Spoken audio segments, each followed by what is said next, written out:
Hey friends, it is Natalie. It is time for the June Celebrity Book Club's review, where we're going to discuss Emma Roberts' book club, we're going to discuss Jenna Bush Hager's book club, and of course we're going to discuss the legendary Oprah Book Club 2.0. We're going to be talking about 6 very hyped up books right now that everybody is talking about, and you're going to want to know why, so please stay tuned.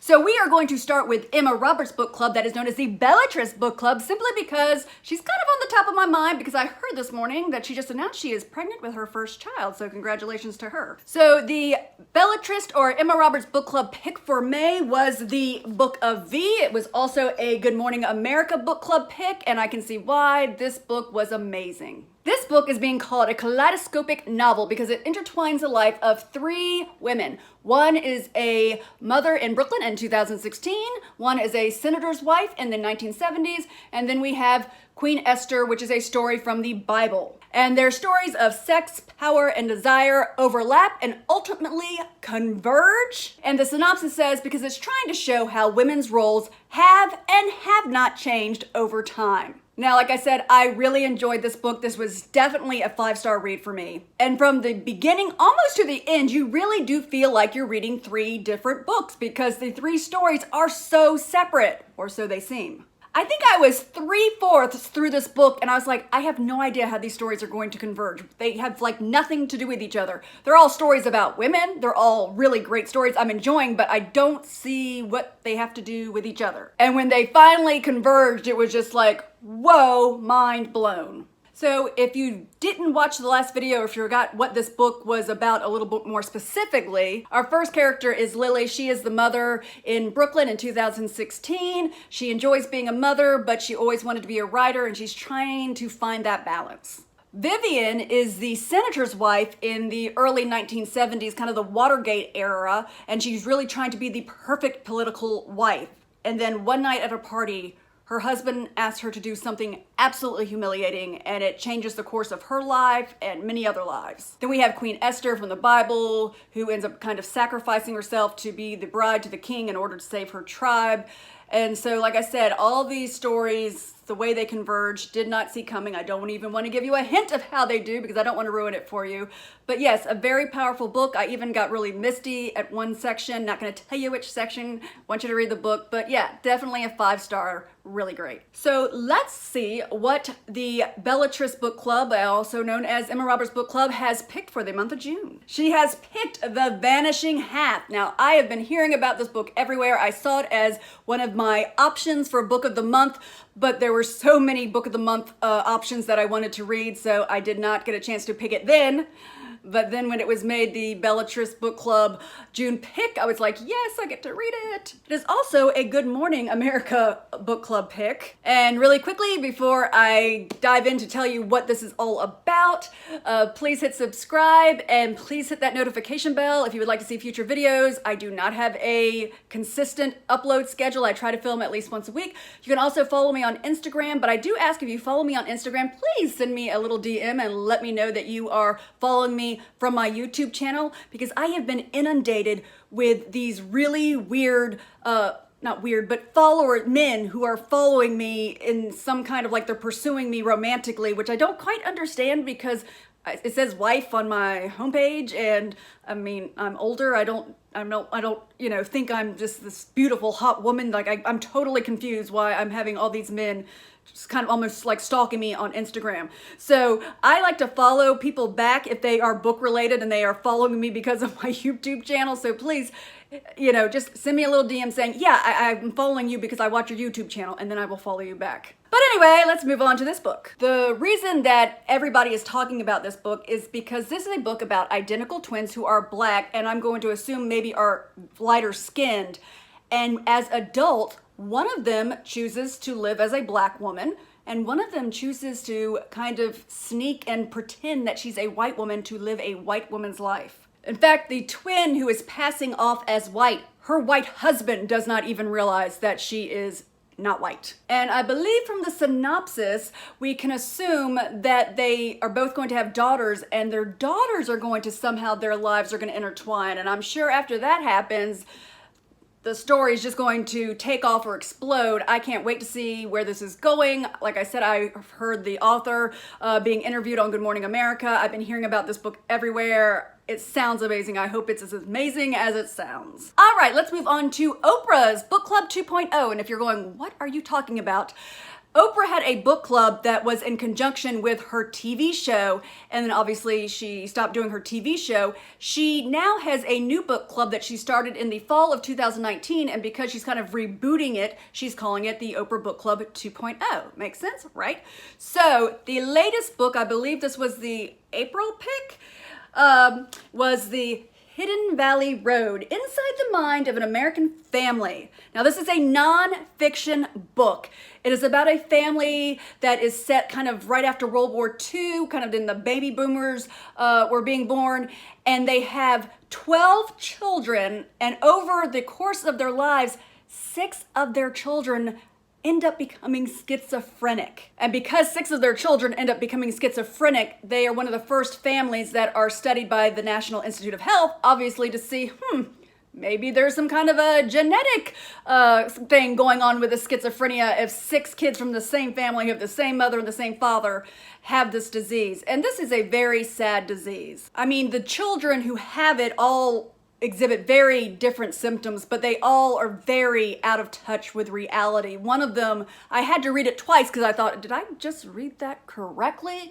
One of them, as an old man, really believes and has believed for years and years and years and years that he is the offspring of an octopus, which of course when you first hear it, it almost sounds funny, like an octopus, that's funny, but think about it.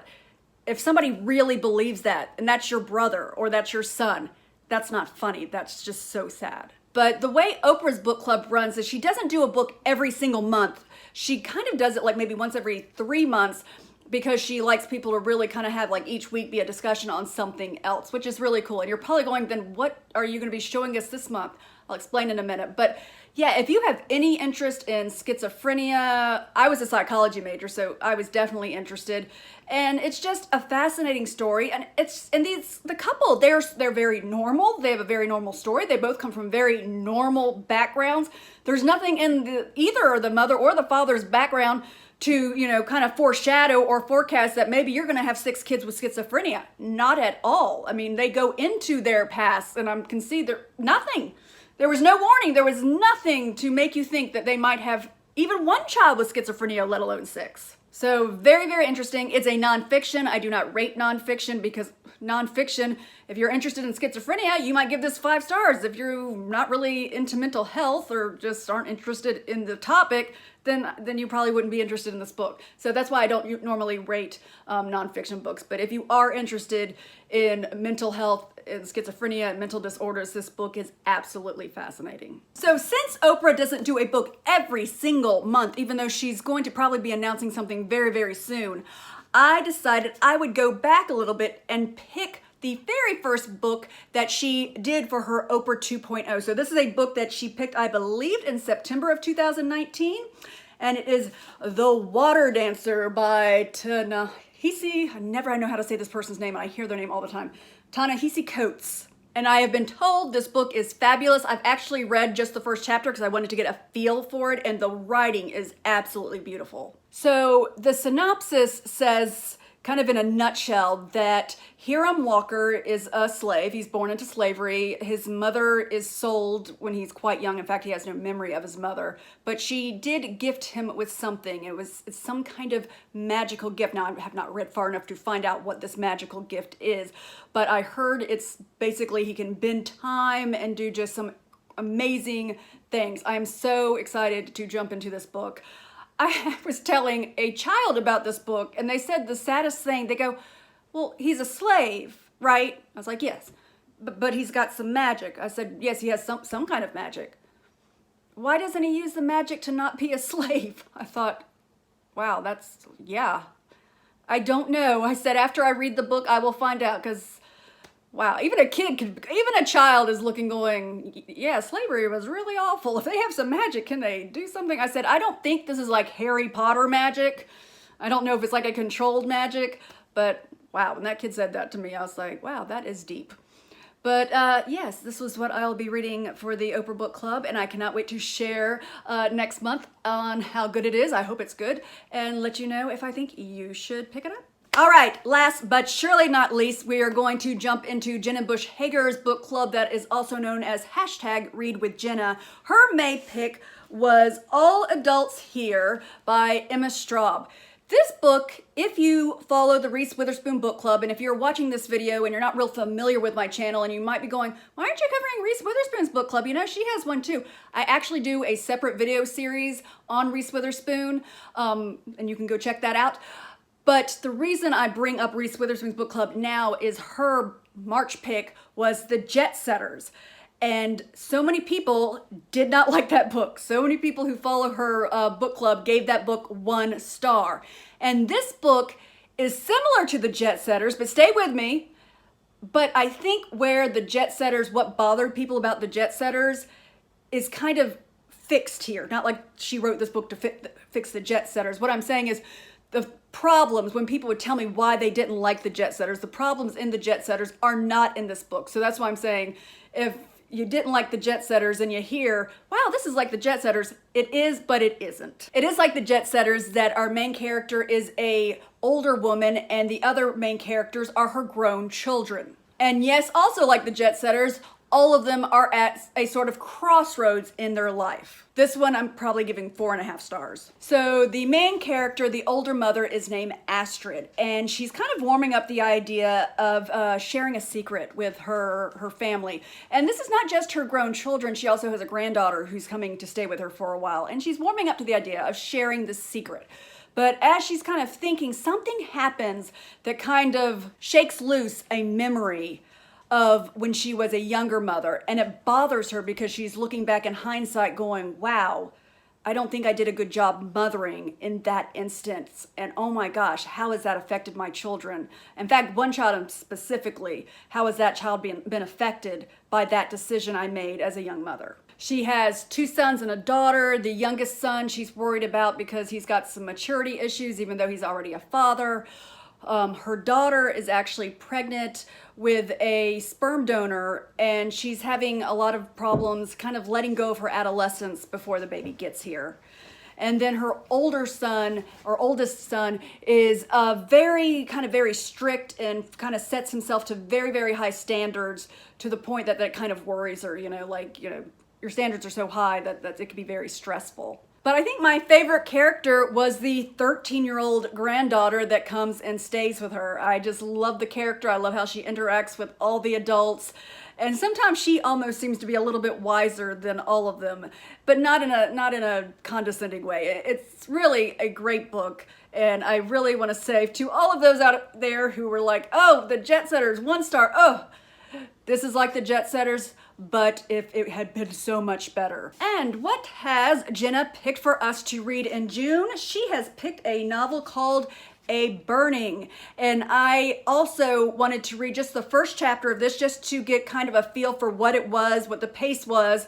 And now I'm like halfway through it because it is very fast paced and I am loving this book. So let me tell you what it's all about. Well, not what it's all about, because then why would you read it, right? So this is a book. It's set in India. Now, I read The Henna Artist, which was set in India, but it was set in the 1950s. This is contemporary. It's set right now. Our first main character is Javan. She is a Muslim girl who lives in the ghetto and very much in poverty, but she's doing her best. She's trying to kind of move up in the world. But then because of just a careless comment on Facebook, she is arrested because they think that she was involved in a terrorist attack on a train. And then our second main character is named P.T. He is a gym teacher. He's trying to kind of rise the ranks through this very right political party. And I don't know yet because I haven't read enough, but it says in the synopsis, in order for him to continue to rise in this political party, Javan must fall. And then to me, probably the most interesting, even though all 3 characters are interesting, I'm enjoying all 3 of them, but the one that I think is definitely very unique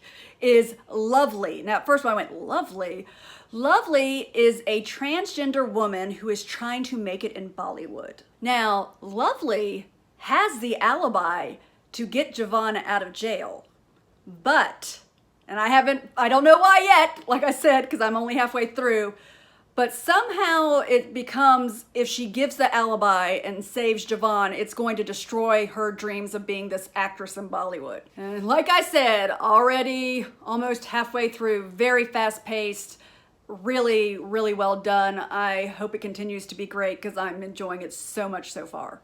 But I really quick wanted to show you, for those of you who also are following my Reese Witherspoon Book Club's review, I did finally get the July pick in, which is I'm Still Here, Black Dignity in a World Made for Whiteness by Austin Channing Brown. It's actually quite a small book, a book I think I could probably read in one sitting. So many great books that I think you should read, so many great books I'm gonna read and then let you know if I think you should read them.